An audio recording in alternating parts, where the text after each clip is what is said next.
who is the best designed archer character across 4 hero shooters.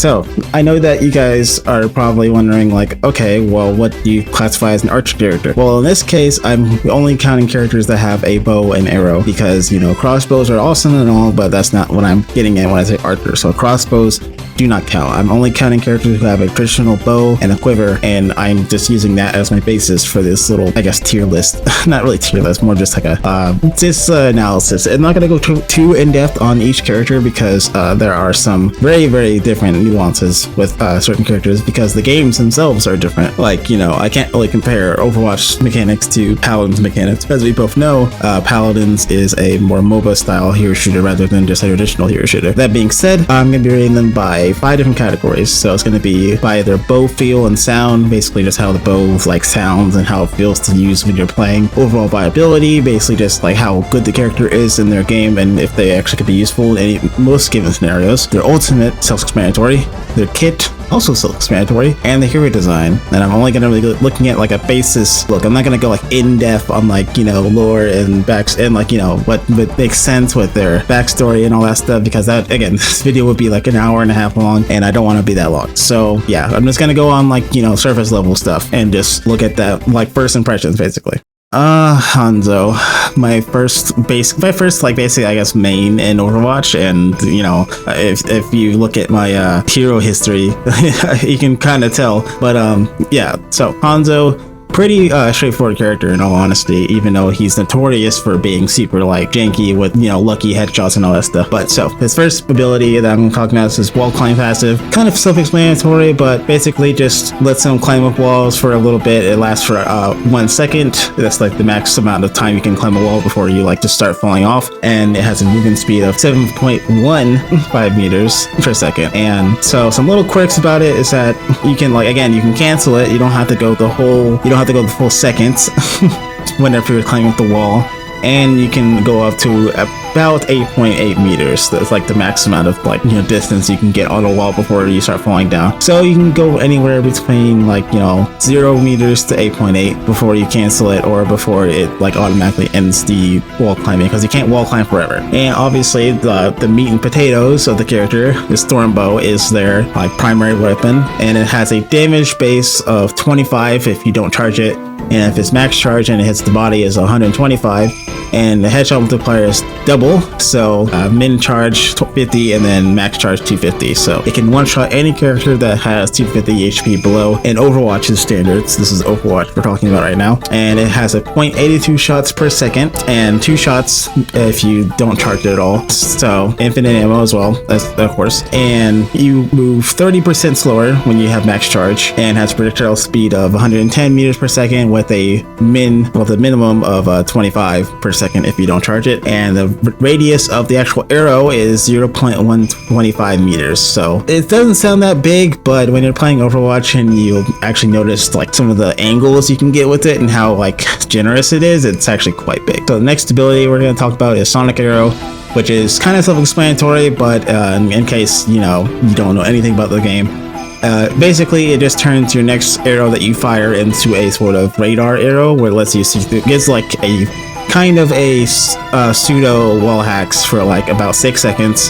So wherever you shoot the arrow at, it sticks to the wall, and then it gives you 6 seconds of wall hacks, and it has a 9 meter AoE effects for the actual wall hacks. So basically you want to shoot this at walls, and if you shoot at a wall and there's an enemy behind it, you'll be able to see them, but they'll also be able to see the actual arrows, and they'll be able to hear it, because, you know, actually you weren't always able to hear it that well or see it, but they had to change it because they realized how, like, you know, annoying it was to have a sonic arrow planted behind a wall, but you didn't know or hear it, and then when you tried to like peek out, you end up getting hit by Hanzo because, you know, you don't realize that there was a wall hack arrow there. But yeah, it has a cooldown of 12 seconds, and it also can work like a regular arrow, so you can shoot enemies with it as well. And if you stick an enemy with it, then it lasts the same amount of time, but instead of it being like a stationary wall hack, it follows them, so wherever they go, you'll be able to see where they are if they're near any other of their allies on the team. His other ability,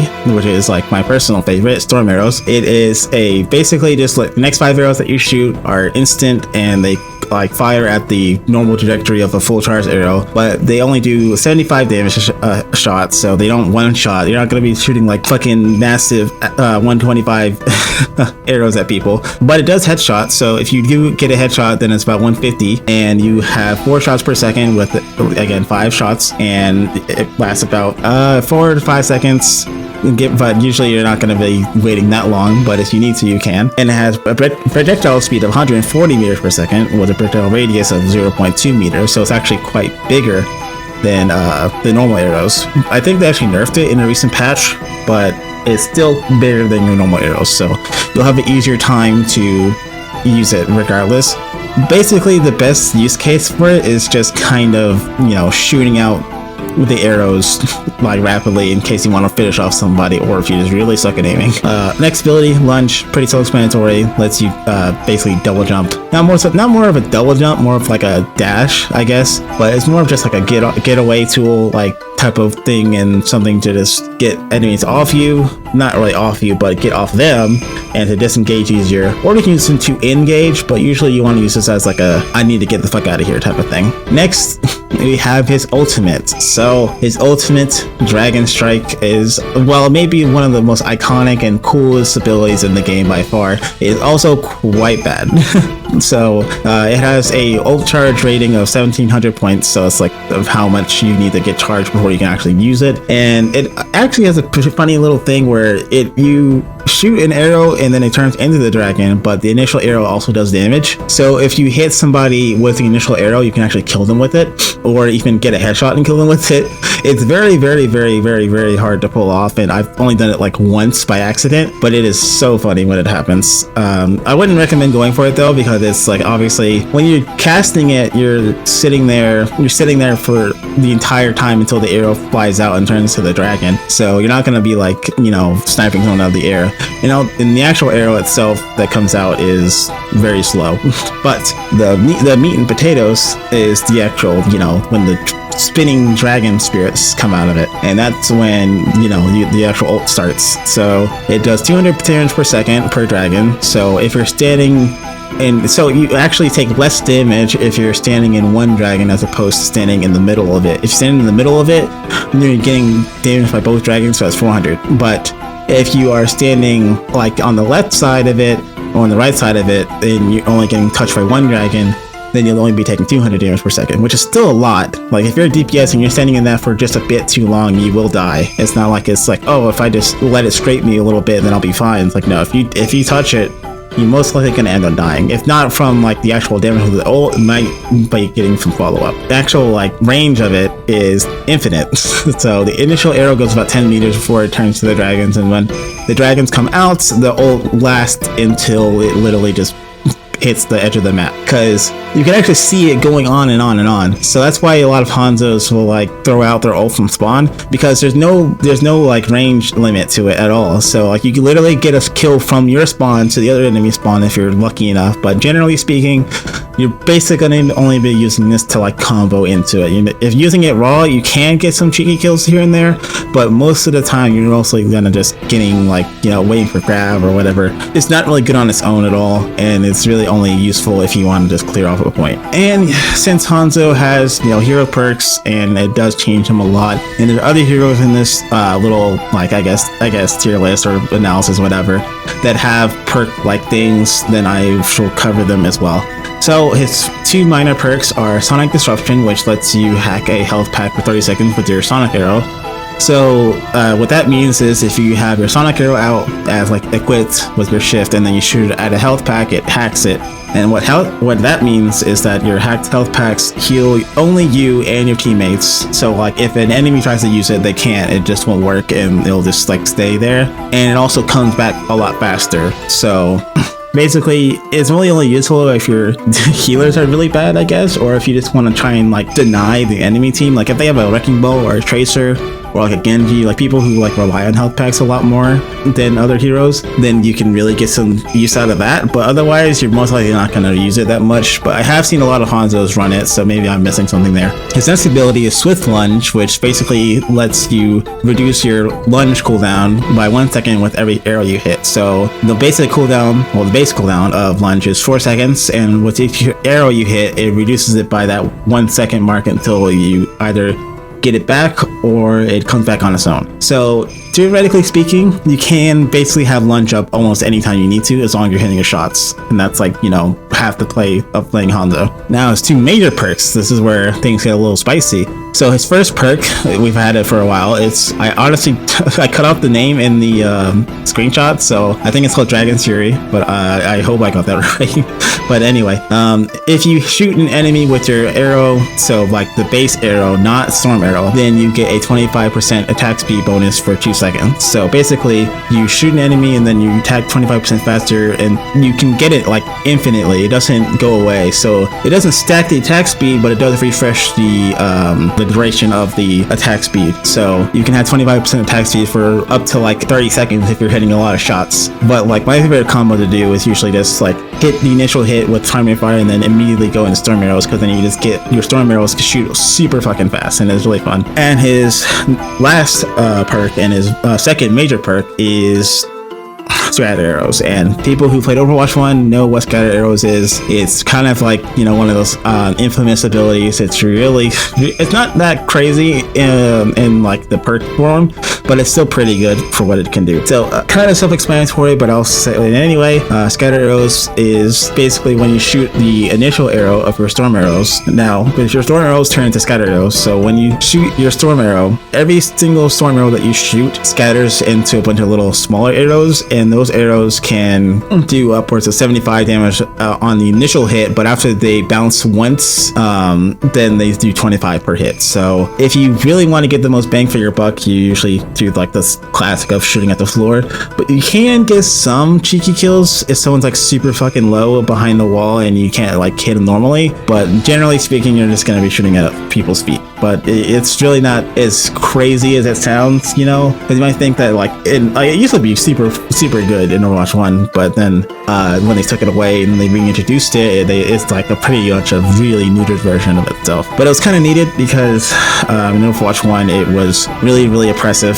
because of the simple fact that you could just shoot at tanks' feet the entire time and you render them completely useless for the whole game. So in terms of viability, they're pretty good if you can predict your shots really well. They aren't like the most busted hero in the entire game, and they are definitely not like meta by any means. But you know, you can still, like, if you really want to just get some cheeky quick kills and try and like turn the tide of the game really fast, Hanzo is like a great way to do that, because the amount of times where I've swapped the Hanzo after we're getting rolled and then start getting like really random good picks is like too many times to really say. So if you really just want to get like, you know, I need to get a kill right now and we need to try and make something happen, then if you want to do that, then just switch to Hanzo and then just start firing down main chokes. I promise you that more often than not, you'll probably get some value out of it and might even end up winning the game because of it. I'm not saying that it's always going to work, so don't take my word on that, but if you want to get a quick be-all end-all solution to try and turning the tide of the game, then I feel like Hanzo is a great way to do that.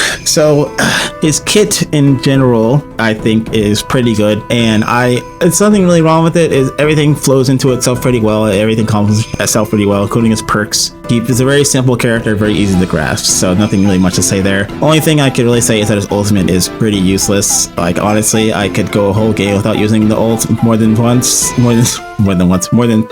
because it's a good ultimate if you can get them in a tight spot, but otherwise, if you're in an open map like Dunkertown or something, then you're never gonna get any value with it. Now, his bow feel and sound, I had to say, is really good. Like, I think that his is probably going to be the best, spoiler alert, because it just feels so meaty. It feels so good. The draw sound, the actual like arrow release sound effect, and like the sound effect that it makes when it lands or hits someone, it's really satisfying. Couple that with like the headshot sound effect that the game has, that Overwatch has for like all heroes. It's really satisfying when you like let that arrow fly and you just see like the crit thing pop up and you get a kill, it's super satisfying. Like, people may shit on Hanzo a lot for being lucky and like, you know, RNG based with like people like firing down chokes and all that, but I want to say that he is probably one of the most satisfying characters to play when you actually are somewhat decent at him and not just like shooting down chokes and hoping for a kill. Now, in terms of hero design, I'm going to be referencing his Overwatch 2 design, not his Overwatch 1 design, obviously, because that's the most recent design for him. But in terms of hero design, I don't really have a lot of complaints about him. I want to say, like, I don't really know about the, like, I don't really know what color that is, like the dark greenish pauldron that he has. Like, it feels kind of out of place, and I feel like they could have made that just black as well. I mean, like, if you're gonna, or just blue, like, because that really just clashes with the rest of his outfit. It's really noticeable when you look at it for a bit too long. It's one of those things where you're not gonna really care in moment-to-moment gameplay, but when you're looking at it, like, from a microscope type angle, it's really hard not to notice. And his actual bow, like, you know, his bow and arrows are solid, no complaints there. It's really good. It's like the only thing that really saves the whole pauldron thing that he has, because like on the bow it has the same color as well. So like his bow complements him as much as his outfit complements the bow. So like it's pretty much perfect all around. All right, next up is Hawkeye. Now, Rivals is, as we all know, like has a lot of inspiration from Overwatch, but when it comes to Hawkeye, honestly, like there's nothing that really compares him to Hanzo from Overwatch. But he has a lot of all of his abilities are pretty unique. Like the only thing you could argue that is kind of like copied or borrowed from Overwatch in terms of archery design is the double jump thing. But you know, that's kind of a moot point because double jump's not, you can't really like, you know, copyright claim a double jump, you know. But anyway, Hawkeye has a base health of 275. His bow rate has a slow rate of 20% and it has a minimum charge time of 0.7 seconds. So that's like the amount of time that it takes for you to like actually fire an arrow when you like hold back left click. The projectile speed is between 120 and 180 meters per second, and the damage is either 8.5 if you like don't charge it at all, or 85 if you charge it fully with his passive, which we'll get to in a little bit. Infinite ammo, of course, and you can't crit with it. So, and I'm assuming it's double damage, so around, I want to say 170 for a crit to the head, or not 170, but I think it's more than that. I think it's 2.5, but I don't know the exact numbers because I didn't really see anything for exact crit damage numbers anywhere. So I'm just going off of like, you know, what I know by playing Hawkeye. His ult lasts for 10 seconds and it has basically his ult is just, he pops it and for 10 seconds he has after images that appear for everybody on screen. So like when they move, then they'll have an after image of where they were before. So it basically lets you shoot where they were instead of where they're at, and you do the same amount of damage if you were to hit them in the body. You can't headshot the clone, so you're not going to be like headshotting an after image and killing them instantly. That'd be broken. But there are some weird quirks with it, which we'll get to again later. And each after image lasts around 3 seconds, and you also draw your bow like 1.5 times faster when you do pop it, so you can kind of do rapid fire. You don't have to like precise aim. If you just want to like kill a tank really fast, just shoot at their after images, like just left click spam and you most likely gonna get a kill off of it. And it costs 3,100 points to charge up fully, so like about double of Hanzo's. His shift is it's kind of like more of a get off me tool in the more straightforward sense, but it's also really bad if I'm being honest. It has a maximum distance of 8 meters and it has a damage of 40 with a cooldown of 12 seconds, and his E is hypersonic arrow, I think it's called, and it has a projectile speed of 150 meters per second with a range of the first hit being around 3 meters and 3 meters width and 3 meters length, and then about 2.7 meters height. The initial hit is 55, and then the second hit is 3 meters length, 5 meters width, and then 1.6 meters height, and does 55 damage as well. But it also does 40% slow on impact, so when you get hit by the first hit, you get slowed for 40 seconds. Well, not 40 seconds, that'd be crazy. You get slowed by 40% for 1 second. And he also has a little passive, I guess you could call it. I don't really call it an ability, because I guess it's more of a second passive, but it's, I don't know. It's basically lets you deflect bullets with your little slash that you do when you hit your melee button. And it sounds cool on paper, like, oh, click any deflect on an archer character, that sounds cool, but it's actually like quite bad. Like, you never ever see Hawkeye players do it. I do it sometimes to try and like the scramble situation, to try and like live a little longer, because it does kind of save my life a few times when I've tried to do it, but otherwise you're never gonna really get much use out of it. And your best case is just trying to maybe, you know, get behind a corner to get some heals, but you're never gonna really use it practically.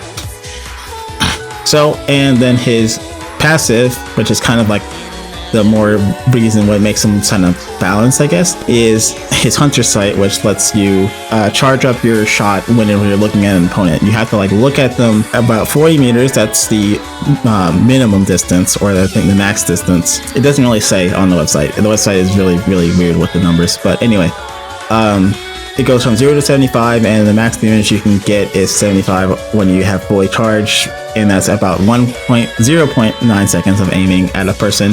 And the second that you look away from someone, it starts to drain pretty much immediately. But it's still pretty generous of a window, so you can look away for a split second, but usually whenever you aim at someone and you have it fully charged, you want to just let that arrow fly and just see what happens. So in terms of viability, I think Hawkeye is pretty good. Like, he's pretty much the only real sniper character in the game, because Black Widow is never used. And I don't really know the Rivals meta compared to Overwatch, because I don't play Rivals that much anymore. But from what I know, Hawkeye is still pretty good, and I don't really see him not being useful. I mean, it's kind of hard to make a character like them useless whenever they can like kick someone out in one hit pretty consistently if you can aim good. His bow feel and sound is honestly really kind of lackluster. Like, it sounds really like a wet noodle when it like pops out. It's like a little sound effect, you know. It's something really, nothing crazy, nothing to write home about. It does not feel good to use at all, and has no real impact like Hanzo's does. And I don't really, you know, take away from that too much, but it's just, I don't know, it really does feel like not great to use the actual bow, which kind of sucks. His ultimate is pretty solid in the grand scheme of things. It's just one of those like ultimates where you're not gonna really get a whole lot of use out of it all the time, but it definitely has a lot more, you know, practical uses, and you can get a lot more kills with it a lot faster. Especially if they don't have any barriers, then they're basically screwed, because you can just get a lot of free kills on their supports and stuff, and that can open up easy fight wins. So it's definitely a fight winning ultimate for sure, and if you don't have to combo with it at all, you can just use it whenever you want. So it's pretty good for that, and also really good just in general for a DPS ultimate. His kit overall, it feels like it's really kind of, honestly, his kit isn't really that great either. I mean, the knockback slash from his shift is pretty good if you have someone who uses all their movement abilities to try and get to you, and then use it as like a final get off me tool.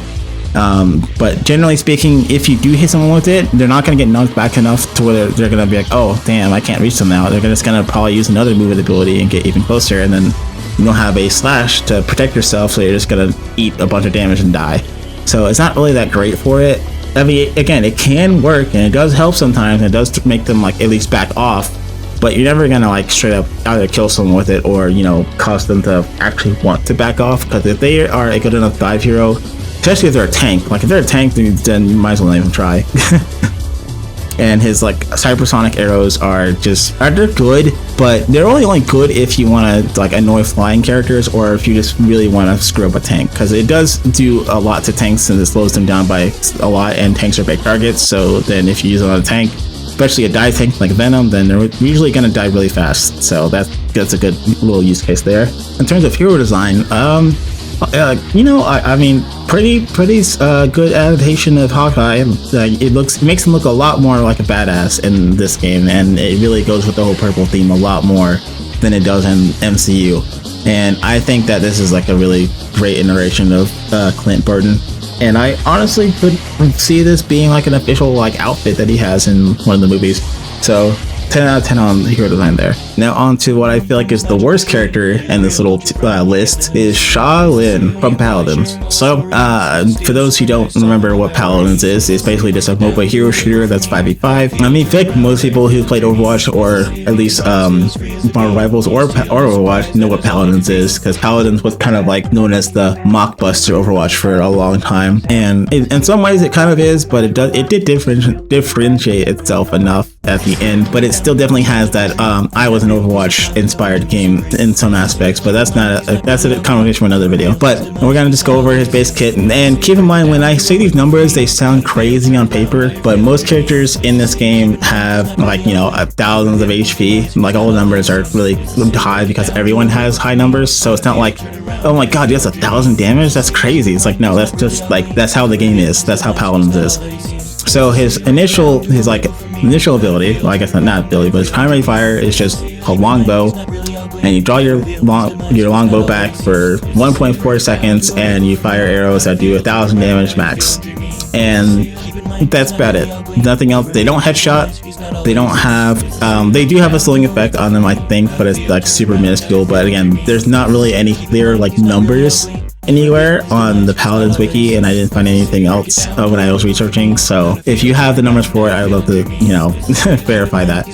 And his right click or alt fire, whatever you want to call it, is crippling arrow, which is same thing as his initial hit. It's kind of like a pseudo sonic arrow, but instead of revealing enemies, it makes them unable to use movement abilities for 2 seconds. So basically just a arrow that makes them hindered, so they can't use any sort of escape options to try and get away. And it can be pretty good for that, but I mean, again, it's really situational. But you're not really gonna, you know, get a lot of kills with it unless there are ability based hero that needs movement to survive, obviously. But it's not like a crazy thing. And then his Q, which actually is honestly like one of the saving graces of the hero, is rapid shot, and you fire 5 arrows over 1.8 seconds. I do 625 per shot, and it can really do fucking some work on people at close range. It's one of those things where like you never expect for it to be a factor, but like when you get hit by one arrow and then they go into rapid shot, that's like a lot of damage really quickly, and if they don't have anything to like mitigate it or a healer nearby, they're most likely gonna die. So if you can hit all 5 of those shots and you have good tracking, then it's just free damage, honestly. And it's one of the things that made him like honestly a little bit fun to play, but that's like neither here nor there. It's one of those things where it's really good if you are good at aiming, which is kind of the basis for hero shooting in general. His F, which I know sounds weird, but his F is withdraw, which is kind of like a lunge backwards, and then you also become invisible, and that's it. Nothing else really to write home about. It doesn't have any special properties. You literally just back up and then go invisible. It's basically just a disengagement tool. It's the only really thing you're going to get useful out of it. You can't really like do movement tech like turn around and backstep, because it doesn't really do anything if you do that. So it's not really great for that. It's more just like I want to really quickly get away from this and I need to try and use anything I can. Now his ultimate is Heat Haze, which basically you immediately become invisible, and every time that you shoot, you put a clone down where you shot at, but you stay invisible the whole time until the ult ends, and you also do a little bit extra damage. And it sounds like great on paper, but it's really not that crazy, because obviously if the enemy has any sort of like object awareness or other permanence or just a brain in general, they're gonna be able to track you down pretty easily, because you know they're just gonna follow the clones and just make a guesstimated type of thing and just end up killing you anyway. Especially if you aren't like, it's really only good if it's like a scramble situation where no one's really paying attention to you, because then you can kind of get some cheeky kills with it then. But otherwise you're not gonna really engage with it, because they're gonna just immediately know, oh, there they are, and just shoot at you, because the stealth factor is not as crazy as it sounds. But it does kind of work on like people who don't know what the hell's going on, so it's great for noob stomping. Now his next thing is his talent, which is like the thing that alters him from the get-go, and doesn't really do a whole lot in the grand scheme of things besides one, which is really good in my opinion. It's really the only one you need, but he has 3 of them. Desert Shadow, which eliminations into stealth for 2 seconds, and shots from stealth deal 200 increased damage.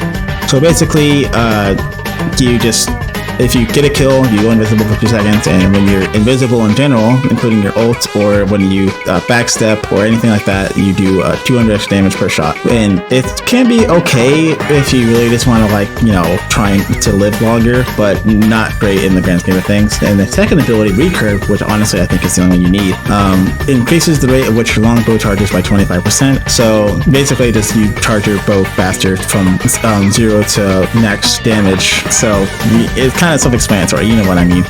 And his last one is called Sand Trap. Crippling Arrow, now exposing a 20 unit radius area on contact, dealing up 300 additional damage to enemies hits, but his cripple is reduced by 1 second. The device is fully effective when within 12 units. And you can only use one of these talents per game, and you can't change it out. So you kind of just have to pick one that you base on your playstyle. But honestly, I think Recurve is going to be the one that you kind of want to use, because being able to attack faster in any given sense is never a bad thing. But I mean, I don't know, maybe the other ones could be useful, but I'm not a paladin player at all. And he also has a bunch of cards, which are like mini buffs and stuff to all of his aspects of his kit.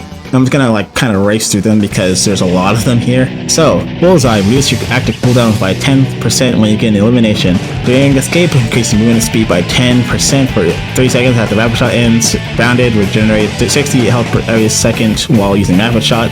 Master Archer, reduce the cooldown of rapid shot by 0.6 seconds. And Mirage, reduce the cooldown of withdrawal by 0.6 seconds. Oasis, heal for 80 after using withdrawal. Poise, when in stealth, gain 40% increased jump height. Quicksand, reduce the cooldown of crippling arrow by 0.6 seconds.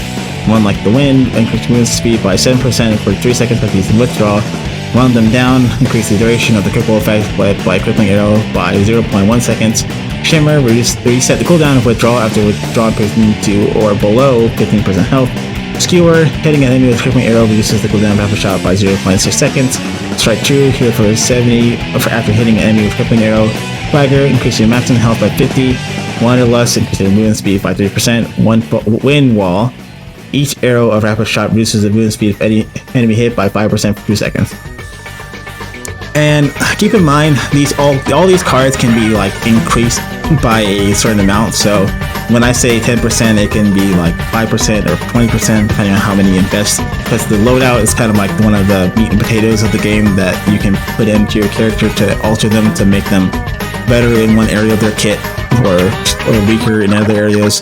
It's basically just like a way to, you know, build your character in a certain way to make them more viable in more situations. And I'm gonna go on all the nuances of that because, again, this is not a Paladins video.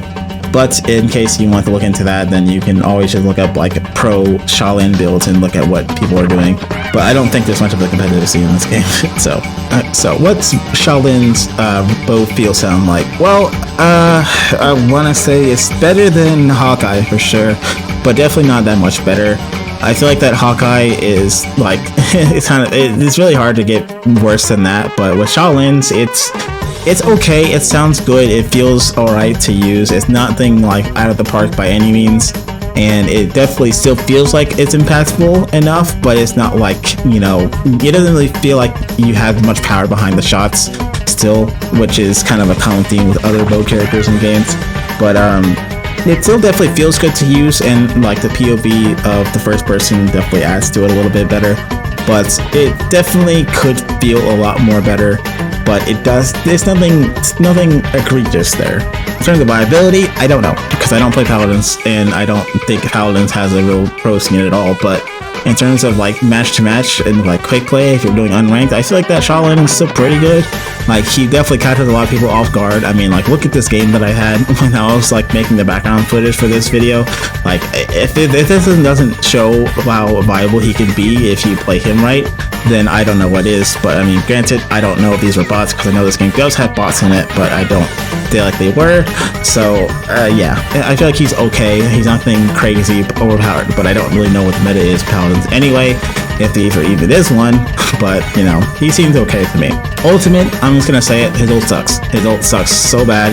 It is really useless, and it's only good if you can get into a scramble situation and no one's paying attention to you, because they won't be able to track you down as easy with the invisibility thing and like the clones and all that stuff. So it on paper it sounds crazy good, but it's really just not that great in most scenarios, and you still have to deal with Shaolin's damage because you can't headshot people or anything, and you can't one-shot at all really, no matter how hard you try.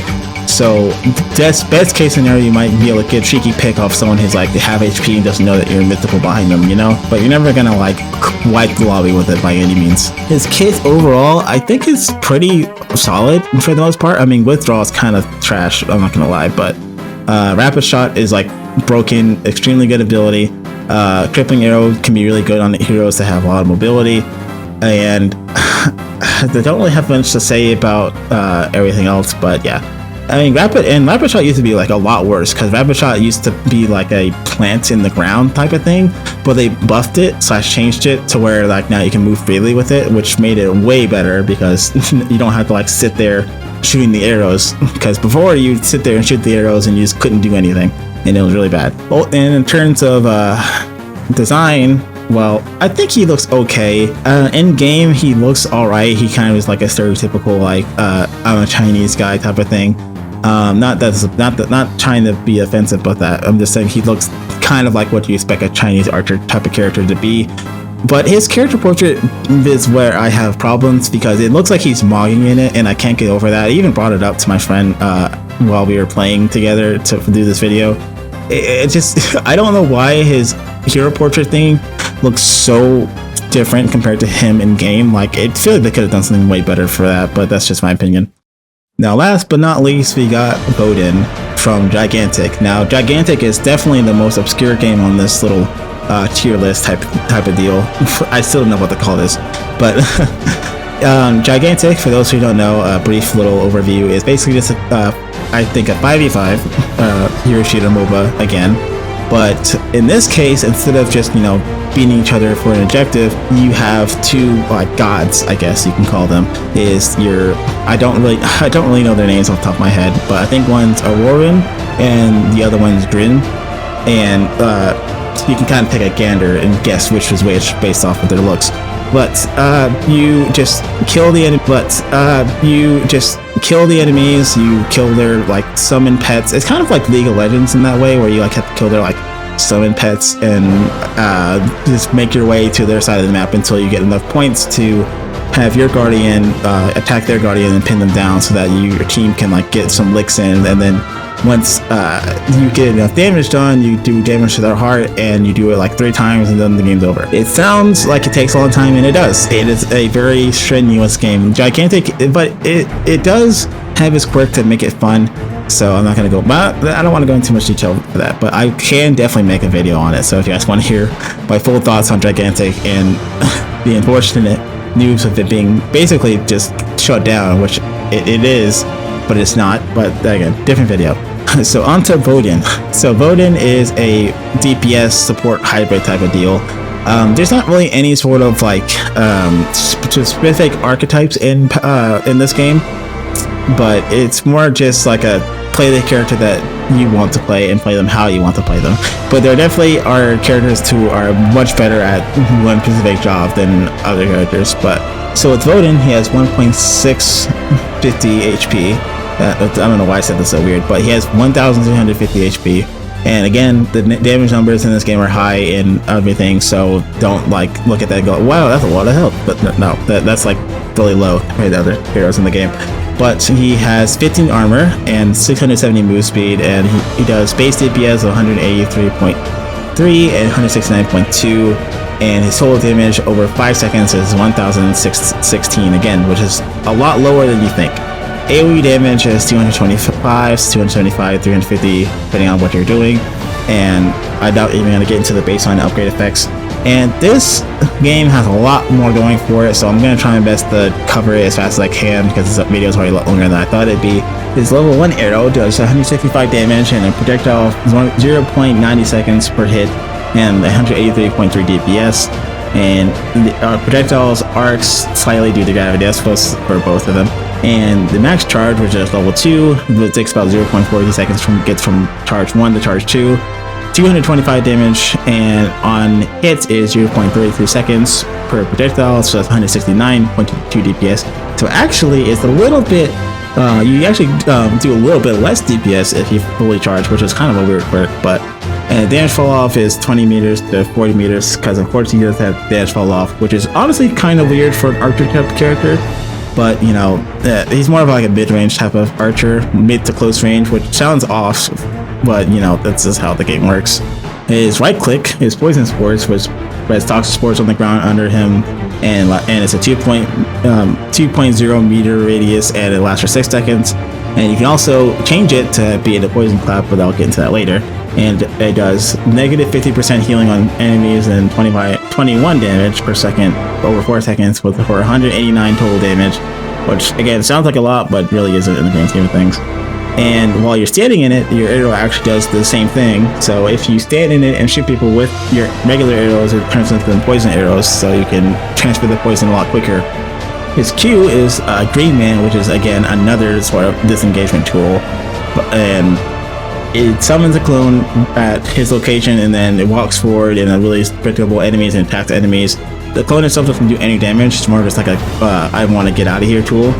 But when you use it, obviously, you go invisible. And it's a lot better than most disengagement tools, honestly. It's like probably one of the best one, because it doesn't sound great on paper, but the window between you summoning the clone and all that stuff is really generous, and you can actually get away from situations a lot easier with it than you might think. Especially when, you know, with the chaos of the game in general, it's a lot easier to just slink away with a decoy, because no one really pays attention to it a lot. His E, which is the thing that makes him a healer, quote unquote, is a little healing spring that you put on the ground. Same radius as your poison cloud, and lasts for the same amount of time as your poison cloud.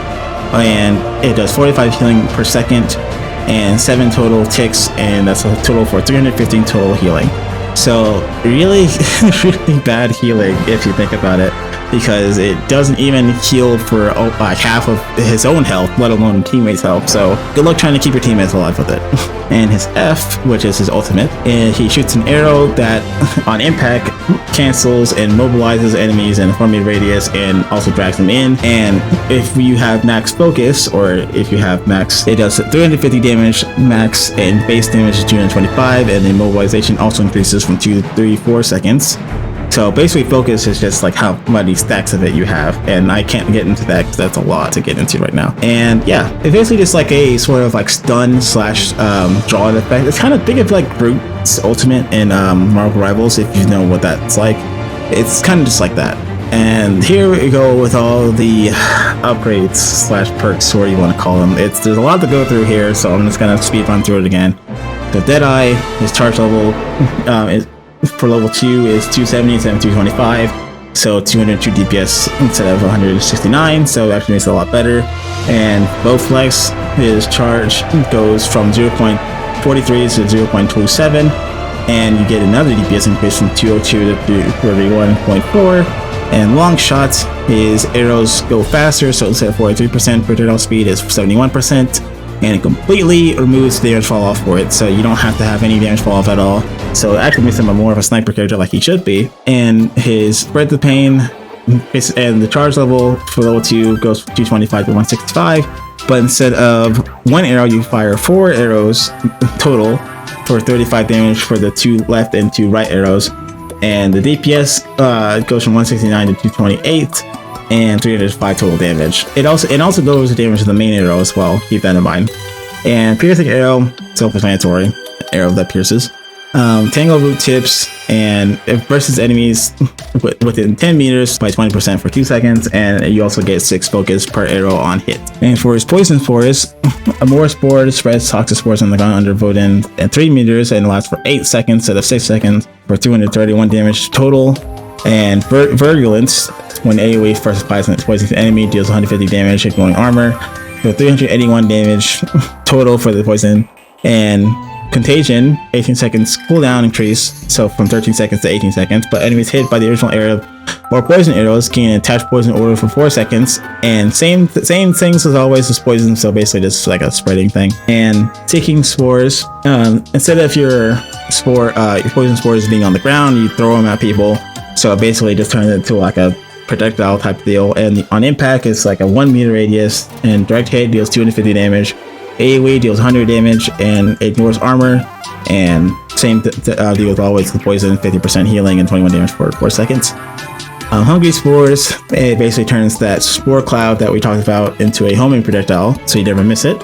And Acupoison, direct hit deals 300 damage, ignoring armor, and also turns the poison from 75 healing to 50%, so I said it backwards. It turns the healing reduction from 50% to 75% and makes the damage total from 376 to 434. Alternate route, basically this is all for his decoy, makes the clone have a 15-second cooldown instead of a 20-second, and does not begin until the clone disappears. And you can also press Q again when you press Q the first time to teleport to the clone, but it also takes the clone away. So it basically turns your clone into like a translocator type thing.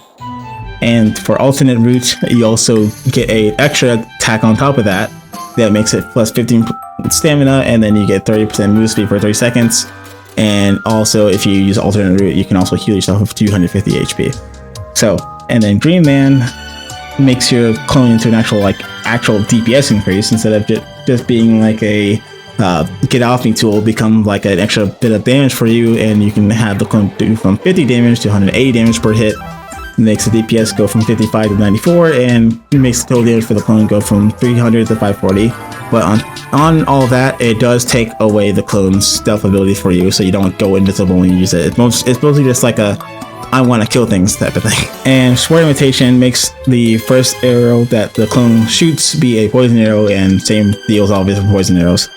And Spring to Life, and when you use it, the clone creates a healing spring on the ground, same as your healing spring that normally works, but instead of it being on you, it goes on the clone. And abilities for your E, and for this one, Well Wishes, it makes a second healing spring where your arrow crosshair is. So if you want to make a healing string under you and also under a teammate that's like a bit far away, then you can do it like that. And recovery time makes the spring last for 7 seconds instead of 6, and also heals for 65 per second instead of just the base amount of healing. And also it has 8 ticks to 7, so it heals from 472 to 540 total healing. Still trash though. And for spring cleaning, when you use your E, it cleanses people. And Geyser, whenever you use your spring, you jump a lot higher for 0.2 seconds, and burst forth on creation pushes enemies away, and also makes them 20% slower for a second. And for Spring to Life, on use restores 25 stamina. And for his ultimate, it's more of a passive thing.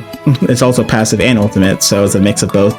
Get 10% sprint speed, and sprint costs 8.6 stamina instead of 11.5, and another passive 125 stamina instead of 100. And now this is for your F, for your ultimate. On use, gain 10% movement speed and 10 armor until death, and tactical awareness plus 10 backstab damage reduction, and plus 10% backstab damage. I don't know what that means. I'm not gonna be fucking with y'all. I don't know what that means. But amenity on kill or assist gains 65 healing per second, self healing for 4 seconds. And another one for your F or your ultimate, on use gains plus 7% basic attack damage until death, stacks twice. So you use ultimate twice per life, you get 14% increased attack damage until you die. And last but not least, you have the talent, which is just like basically just perks but for the whole game, and it's not, instead of like a minor and major, it's just like one big list. But Toxin, which I suggest the most here, poison spores, same as always. When you're in Clash, it creates an aura of 10 meters instead of like the normal 4 to 3 meters, and it gets a plus 15% damage buff for 5 seconds, and does not apply to you. It only applies to your clone if you have that clone augment we talked about. And I don't really want to get into nuances with it. That's what it does. And then Heart of Oak, when your clone is active in Clash, your clone gives you 20% damage reduction, and it also does 6 hits, and from 6 hits to 7 hits, and lasts for 1 more second per self. And Spring Back, it gives you plus 35% healing on your E, and that's about it. So for both feel and sound, I say that he is pretty up there actually. His bow feels really impactful, even if it doesn't do a lot of damage in the game and you're not going to be popping off with it. It does feel good to use. It does have a nice sound, a nice impact, and it really just feels like you're shooting a really meaty arrow at people, and I love that. In terms of viability, I don't think he has any viability because the game's dead. So that just gonna go ahead and gloss over that. But if this game were alive, then I'd say that he'd probably be pretty mid, honestly, because he doesn't really do a whole lot, and it takes a lot to really make work, and even the stuff that he can do is really underwhelming. His ultimate is pretty good. It's literally just like gets them all together, and there's never a bad thing to have. But again, it's one of those things you got to coordinate with. His kit is honestly really underwhelming as well. Like his poison is really good for finishing off people, and the healing reduction is really strong. It's without much damage people can take in such a short amount of time.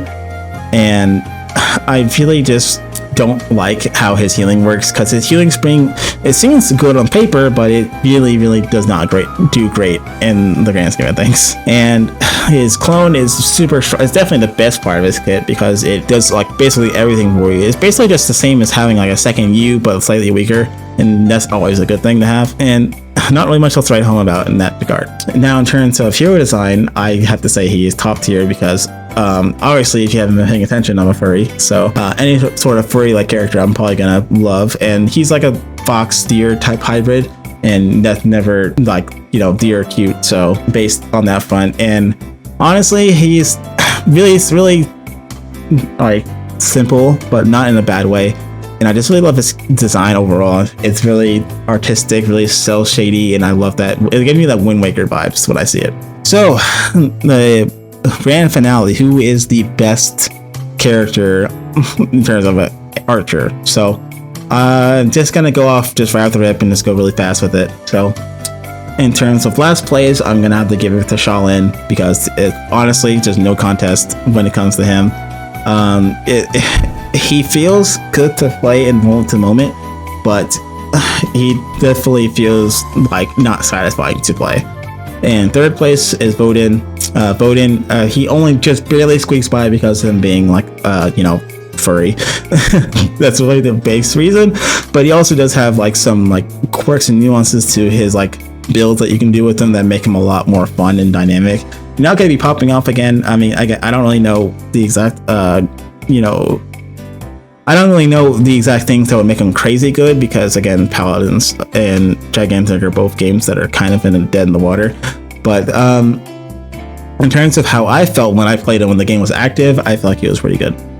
And second place, Hawkeye, because he really feels good to play sometimes, but not all the time, because it feels like sometimes you're either popping off and getting headshots like left and right, or sometimes you're just struggling to get one kill, because really the only thing you're gonna really get kills with is your left click, because his E is borderline useless most of the time unless they have flyers, and his shift also borderline useless because the knockback it does is not that great, and it does no damage either, so it doesn't really deter people at all from like diving you.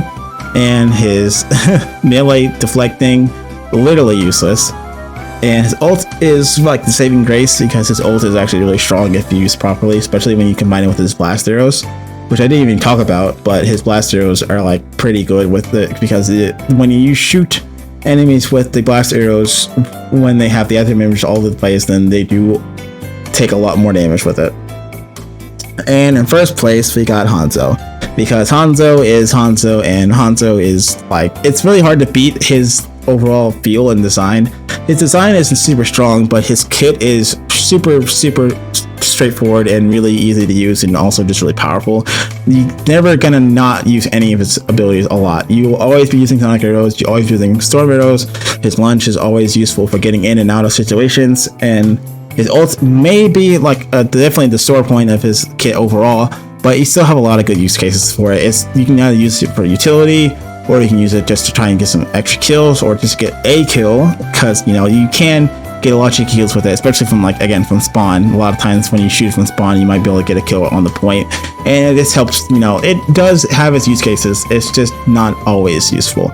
And obviously his bow feel is unmatched compared to all the other archers on this tier list. And that's it for the video. I hope you guys enjoyed. I really wasn't sure about making such a long commentary based video as my second video on this channel, but I wanted to do this video for the longest time, and I'm really glad to finally just get it out there. If you guys want to see more like really in-depth videos of me just talking about stuff like this, let me know in the comments below, or just leave a like and subscribe for this video, because I really would appreciate it, because I really want to try and get somewhere, and I would love to see what you guys would want me to do. But until then, I will see you all next time. Peace out.